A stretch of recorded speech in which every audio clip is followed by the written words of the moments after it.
Looky what I got. I got the Apex Autolynx sway bar disconnects because the Mojave does not have disconnecting sway bar. And you can get cheaper disconnects, but they are ones you're going to have to get down. You're going to have to pull out a pin. Whatever, you have to be level to put it back in, or I don't know. It's all complicated. These, with the turn of this switch, you can lock and unlock just like that. So I have been wanting these since we got my Jeep. Yep. And Jesse's going to put these on today. So the very first thing we have to do is remove the old, what is that, sway bar? It's a link. Link, there you go, sway bar link, which is that little, if you don't know, that little up and down one there. That's what he's going to take off.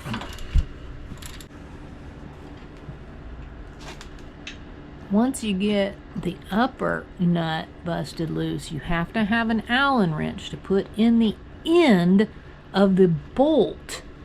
That way you can continue. Yeah, you have to hold it. Yeah, you gotta hold it, and a ratcheting wrench is probably gonna be your best friend in this case. Yep. And it's probably gonna actually take away from the time required. Also, it is an 18 millimeter. Okay, got the first one off. Now, what's the next step? Now, the next step is you need to measure from center hole to the center, approximately, and see what kind of, what the measurement is. Should be around 5. Yeah, 5-ish. Pretty close. Yeah. So, on your end link, or on your disconnect, you have all your measurements on here. Now, it does not go down to 5, since ours is a stock level. You know, it's not got a lifter on it, anything on it. We are just going to go down to the lowest setting. So this ring, we're going to move all the way down into this little ring holder, which is considered 6.5. Which is considered 6.5. So yes, it is more than the original, but it will still work. Yes. That's just as low as we can set it.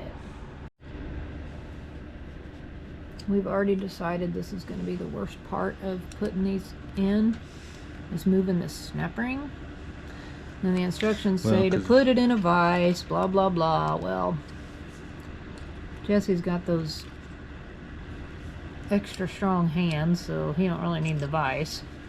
But you Well, just kinda if need it to was use conventional snap rings where you could actually use a snap ring tool, like this right here, it would make so much easier, but they don't have the little holes for the... Yeah, so you got to use like a teeny tiny screwdriver and work it around until you can get it down into the slot that you need.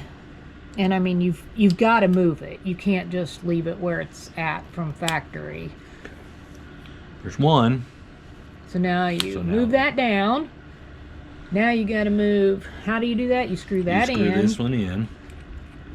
Now, I think, so you should be able to see that where it's just barely, so you move this snap ring up into that groove, and then you actually tighten this up against that snap ring, and that's what holds everything in place. They do provide a little tube of Loctite. You need to completely unscrew the nut. You're going to put a little, just one drop, they said. Only one drop. You don't want to put a whole bunch. So you're going to put one little drop of Loctite on the threads of the nut.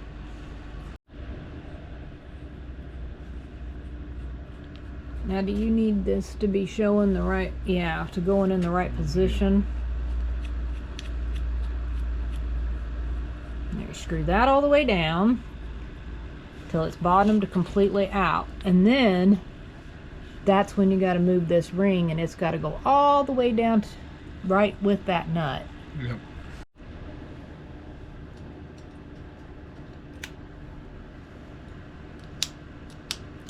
Well, that was a pain. Yep. So once you get that into that bottom, then you're supposed to, what? Then you gotta screw out the body nut, as noted, on the upper mount to lock. There, see, now it's tightening it up against that snap ring. The next step is to mount this back. That is going to go into the upper, and you're going to put that through the hole, and then you get this cool serrated dipped washer. The dip part should go this way. Faces towards, yes, the sway bar, and you get a new nut to go onto the apex. Then it's serrated washer, then nut. Oh, and do not mess with this nut right here, because that will void your warranty. We ran into a slight pickle that isn't mentioned in the instructions. Not that I saw. Did you? Nope. I'll have to look again. But we could not get, because it's longer than our stock ones, he had to come over here on the passenger side and remove it too, so that we could actually get the sway bar to move. Otherwise, it was not going to work, because it wouldn't clear the... I mean, it just wasn't going to work. We couldn't move it or anything, so he had to take both out, shorter, so it's keeping that sway bar from moving. Yeah, you're going from 5 to 6.5, yeah. So 1.5 inches, you're going to have to raise this So just up. so you know, you are going to have to take both off at the same time. So I think while he's got the wheel out on this side, he's going to go ahead and we'll install the... We are going to install the... yeah. Passenger side first. This bottom one kind of bolt right through there and see what kind of... Oh. Or not. So we kind of think we figured out that there is a specific right and left side, because he was working with the other one and it just wasn't lining up. It was hitting the spring and all kinds of stuff. And then I tried to look at the pictures, but according to the pictures, it looked like we had the wrong one on the wrong side. So this makes it set the way the picture kind of shows, but it does look like it tilts in at an angle, which is kind of odd. But it doesn't say anything in the instructions about adding any spacers or anything like that unless you have a 2024 or newer. Then there is some other pieces that come with it that should be for that. Ours is a 2020, so we shouldn't need any of those pieces. Okay, you got the bottom one back in. You do use your stock bolt for the bottom. The top obviously has the built-in bolt, and they give you the concave washer, which the cave part faces towards the sway bar. It goes on the back side of the sway bar but faces towards it, and they give you a nut that fits.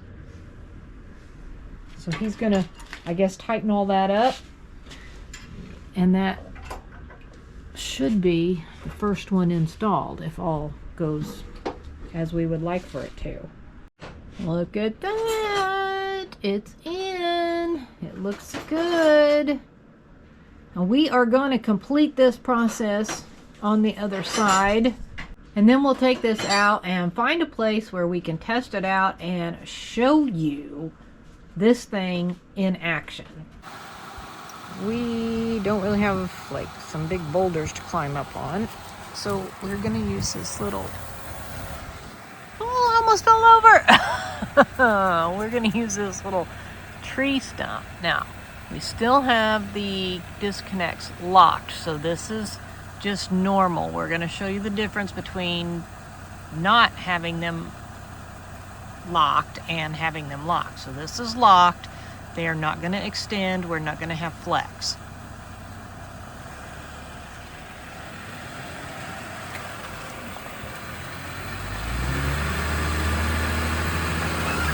Okay, so we have no flex at all. Okay, now he's going to back off, and I'm going to show you unlocking the disconnect. Unlocking is very simple. You just reach in and turn the knob. When you see red, that means it's unlocked, and you saw it move.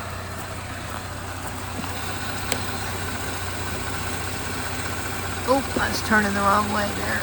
Okay. Now, we'll have him climb back up on it, and we'll see what kind of flex we get.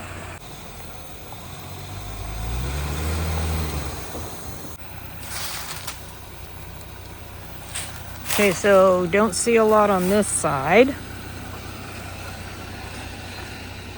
But we got some flex on this side. You can see how much it... Oh yeah, it extended the rod. And this side is just all the way up.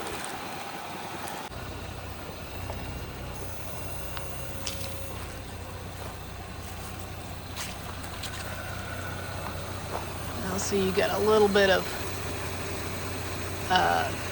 shock there showing. And then a little bit there. So he's going to pull back up again, and we'll show you, I guess, it working.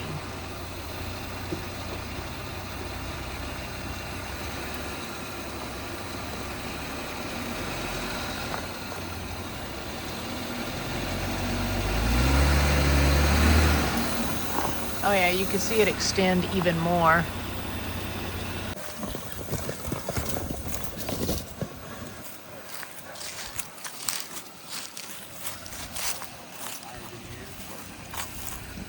Your tire's in the air? No? Oh. I guess it is.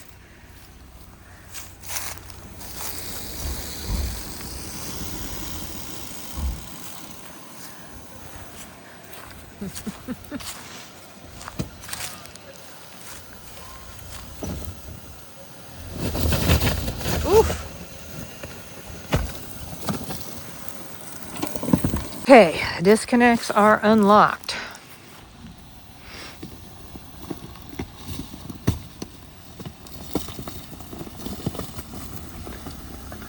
Oh yeah, you could see that really flexing in now. Get on the front where you can see the other side should be dropping.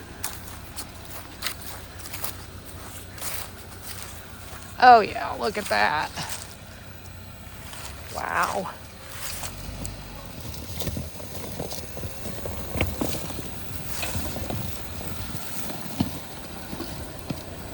That's pretty cool. That was a good flex. That was really good. And the back wheel didn't come off this time, so how did it feel in the cab? It felt a lot more stable with them unlocked when I went across it than when it was locked. I could feel the butt end. Almost gives you that almost like you're gonna roll feel. Teeter-totter effect. Yeah. You know?